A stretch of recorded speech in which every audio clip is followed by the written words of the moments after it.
Remand শেষে কারাগারে শিল্পী মমতাজ।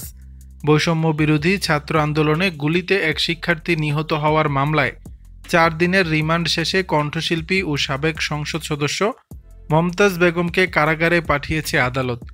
শনিবার 17 মে ঢাকা মহানগর ম্যাজিস্ট্রেট মোহাম্মদ মিনহাজুর রহমান শুনানি শেষে মমতাজের জামিন আবেদন নামঞ্জুর করে তাকে কারাগারে পাঠানোর আদেশ দেন। এর আগে রিমান্ড শেষে মমতাজকে আদালতে হাজির করে মামলার তদন্ত কর্মকর্তা মিরপুর মডেল থানার উপপরিদর্শক মনিরুল ইসলাম তিনি আসামিকে কারাগারে রাখার জন্য আবেদন জানান। অন্যদিকে আসামি পক্ষ জামিন চেয়ে আবেদন করে। উভয় পক্ষের যুক্তিতর্ক শেষে আদালত জামিন নামঞ্জুর করে কারাবাসের নির্দেশ দেন। অন্যদিকে গত মঙ্গলবার 13 মে রিমান্ডের শুনানিতে মামলার তদন্ত কর্মকর্তা মমতাজের 7 দিনের রিমান্ড আবেদন করেন। তার আইনজীবীরা জামিন ও রিমান্ড বাতিলের আবেদন করলেও আদালত 4 দিনের রিমান্ড মঞ্জুর করে। এর আগে সোমবার 12 মে রাতে রাজধানীর ধানমন্ডি এলাকা থেকে তাকে গ্রেপ্তার করে পুলিশ। দর্শক, বিষয়টি নিয়ে আপনাদের মতামত জানাবেন নিচের কমেন্ট বক্সে।